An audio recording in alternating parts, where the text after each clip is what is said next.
Right, weekly stock market update for September the 20th, Friday. Let's get into some of the exciting opportunities which now present themselves with more clarity and more confidence because the interest rates have dropped by 0.5% in the US, which is going to impact the rest of the world in terms of growth as well. So exciting times ahead, whereas before we might have been a bit more cautious. A lot more excited now, as it were, trying not to be too excited with the markets.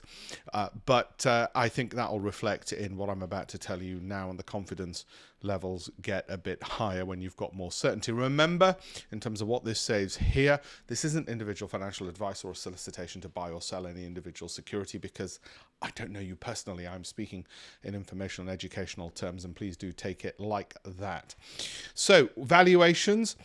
Value isn't the only thing that moves stock prices, as I've said many times before. What these numbers mean, and the red one means overvalued, it's the forecast price to earnings ratio. In other words, you're paying $28 when you buy Microsoft shares for every future expected dollar of profit in Microsoft.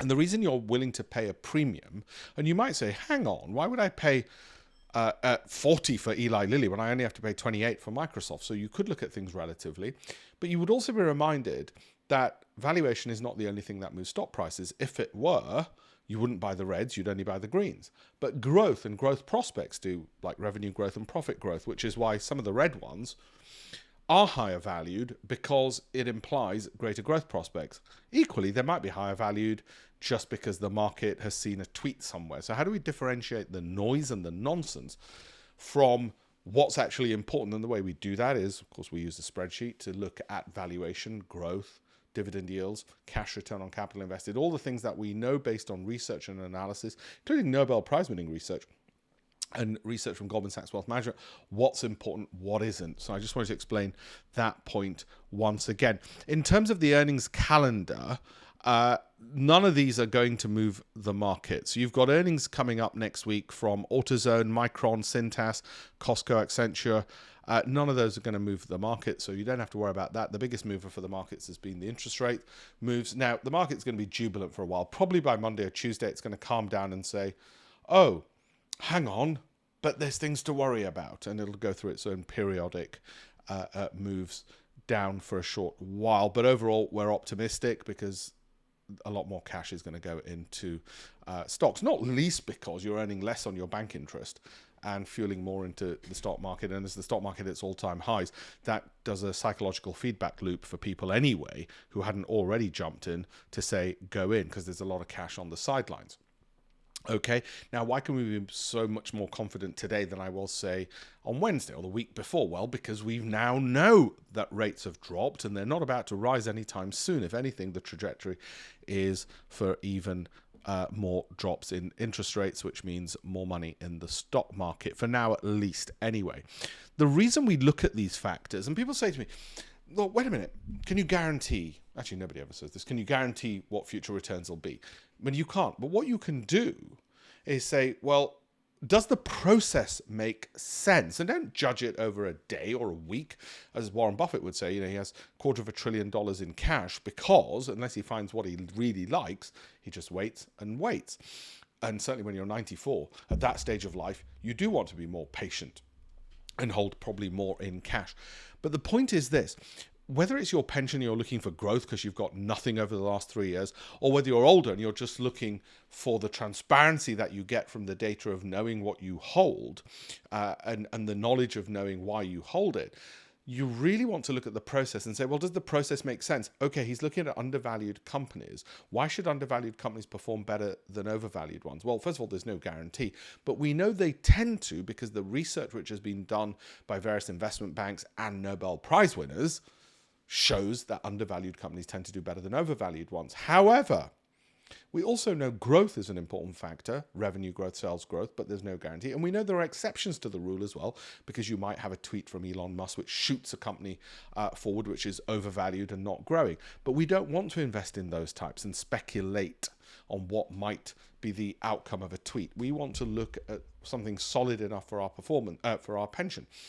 And what differentiates the person in their 70s who want to just keep things steady and those in their 30s and 40s who want double-digit growth is that those who want more growth will go for companies with a higher trajectory and look to make sure they don't have downside volatility, whereas those who want to keep things steady will probably hold more cash, might have some of the same companies that the first category of person who wants growth has got, but will probably hold more cash.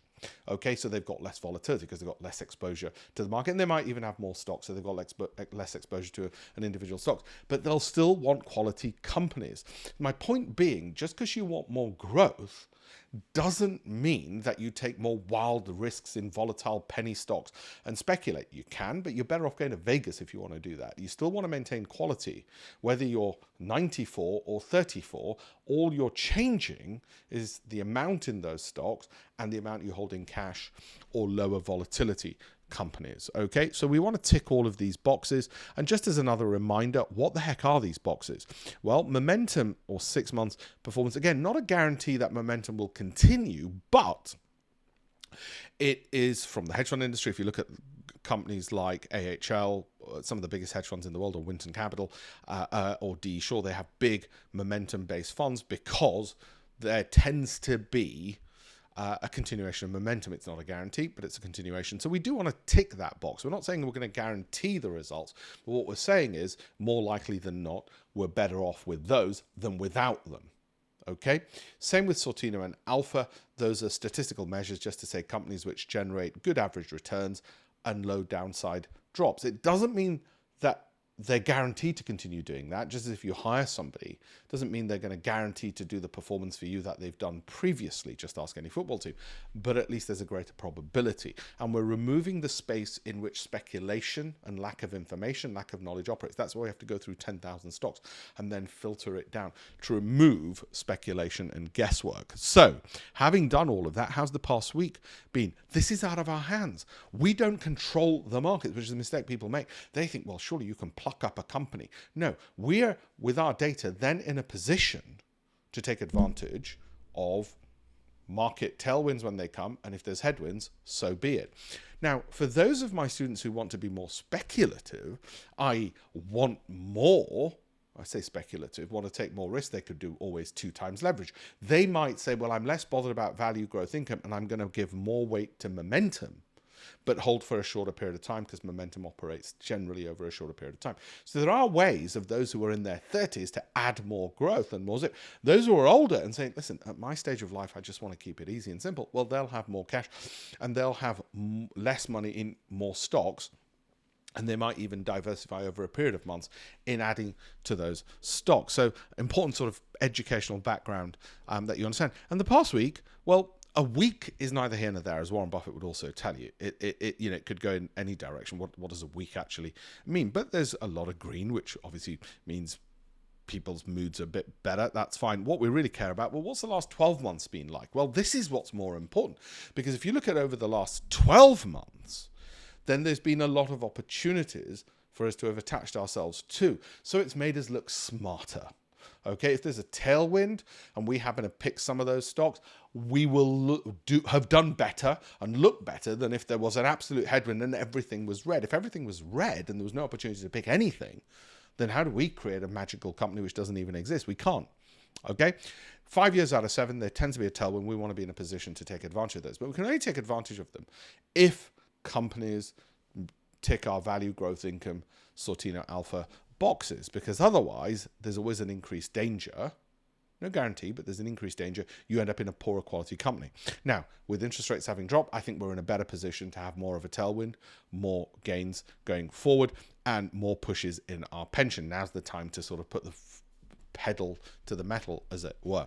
Exchange Trade Funds, index trackers, there they are over the past month. You can look at those in your own time as you wish. I will do separate videos on those. Markets year to date, 20% up for the S&P, 18% for the NASDAQ. Obviously not in a straight line. And that's fine when you're sort of old and experienced as I am. You know you do not judge it based on a month or 3 months or 6 months, even year to date. Budget on 12 months. You judge it on 12 months and then the next 12 months. And the reason for that is because markets go up, they go down, But overall, it's this tailwind which becomes a determining factor of how you do. And if we cherry pick some of those and we happen to have more capital in some of the ones which have generated a bigger return, our pension should have done significantly better than the index. And even if we match the index, for some people, that's perfectly fine for them as well, okay? If you had more cash because you wanted more safety, you might not have got your 19-20% uplift on your pension. If you had less cash and you put more into fewer companies, which fueled the growth, then you might say, right, great, this looks great. And a lot of it depends on if you started in January or if you're judging, say, from an April period, or if you're judging from, say, July. Okay, that's why we say 12 months is our holding period, and we don't panic before then. Which sectors? Well, they've all gone up. They've all gone up, but we don't bet on particular sectors. What we do instead is look at the quality of the companies. Every company is a factory for making money. They all have 3 sets of accounts: profit and loss, balance sheet, and cash flow statement. And because they all have 3 sets of accounts, we want to look at all of those accounts. We want to look at all of those to make sure they're ticking every single box. So the room in which lack of information can operate is tiny. We should have all that information, which we do. And then we look at the companies. We don't just start top down and say, well, somebody in a magazine said a technology company is good, let's just shove some money in some tech or utilities or whatever. We want to be data driven, and we want that transparency of the other person knowing we're looking at all this data when we do it. In terms of factors, the reason we tick the boxes on multiple factors, because you never know which factor is going to be the one which leads the market to go up. This year, it happens that momentum, value, and growth and low volatility are the most important factors. Well, what if we pick stocks with high momentum, as we've seen on the checklist? We tick value and momentum and growth and value. That's why we want a subset of a subset of a subset, because we're not trying to create some unified theory of investing where we've got an answer for every single company. No, if we can't work out what the answer is, we don't invest in it. We only look into the very few which tick all our boxes. If you think, oh, well, he can create companies which don't exist, which will go up, and which don't tick all the boxes, and they'll suddenly go up because it's got some inside information. That's not me. Okay, it's not the approach. It's not the approach in the 18 odd books that I've written either. All right, and which been reviewed with glowing reviews from hedge fund managers and Bloomberg TV and Financial Times. I know it's a very solid approach that's been taken for all of this. Over the past year, 12 months, the NASDAQ's up 30%. Okay, the S&P 28. Now, if on top of that you're in your 30s and you did some 2 times leverage, you might have done even better. If you're older and a bit more conservative, you would say, well, actually, I've cherry-picked some companies, and you'd be looking over 12 months to have done better than an index. That's the goal. There might be some years where you did, some years you didn't. Even Warren Buffett had 3 years where he didn't. Our goal is to beat the index, and one of the ways in which we try to do it, well, actually, our goal is to get an absolute amazing positive return, regardless of the index. But one way in which we do it is we project forward the trend that the stock is in, which we're looking to buy, which ticks all our value, growth, income, cash flow boxes, and make sure it, at least on the projected trend forward, continues to give over the next 12 months a 40% minimum return. Not because that's guaranteed to happen, not because we can get 40% every year. If there's a tailwind, if there's a headwind, we certainly can't. But because it gives us a buffer. The buffer Warren Buffett says it's incredibly important to have. That should there be a headwind, at least you've got a buffer. And some years, some of those stocks blow the doors off. I wish they always did and got triple-digit returns. And some years, they're incredible disappointments. And you think, but hang on, they ticked every single box. But suddenly something happens. They sack the CEO. Regulation comes in. A fine comes in. They don't achieve it. And that's perfectly fine as well. If we look at the S&P, all-time highs. And the reason, normally I'd say to you, well, it's a bit overbought, could easily become a daddy bear. Well, it's not at the moment becoming anywhere like a daddy bear. And until it falls, nothing to worry about. Well, I'm not going to worry prematurely.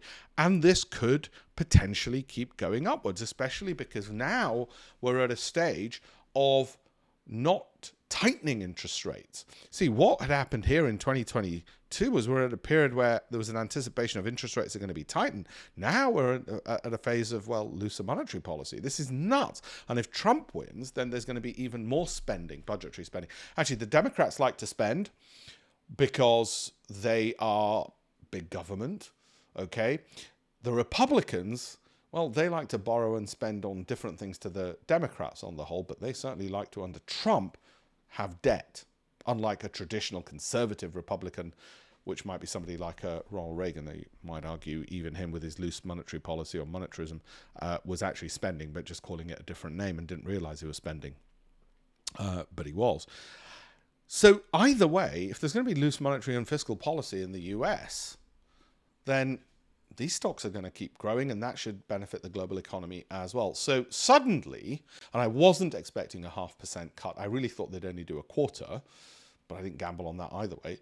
Suddenly, things are a bit more positive than otherwise I thought would have been. Same with the NASDAQ. Yes, it's overbought here, but this may well continue and pushing higher. Okay, we will continue using our rules. Really simple for my pension, my son's junior ISA, and so on, which is if it's a daddy bear, which is if it falls below its own moving average, that's the point at which I'd be concerned. Until then, I don't care about these falls. They happen, just as Warren Buffett doesn't worry about those falls, and psychologically doesn't bother me. Okay, FTSE 100, I've done separate videos on, and I'll continue to do them in little bite sizes of some of the stocks moving things forward over there. But at the moment, it seems to be ticking along, chugging along. Might have a bit of overhead resistance, but it may well be able to break through that, because I think with US interest rates having been cut, there might be more case for saying that UK ones should be cut next month as well by a 0.25 percentage point. That might well happen, not least because of an expensive pound may well bring some inflation down because it's going to hit exports.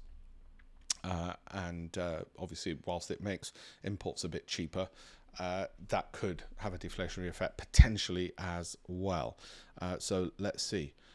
If those inflation figures come in below 2%, then the Bank of England will definitely knock off a 0.25% on interest rates.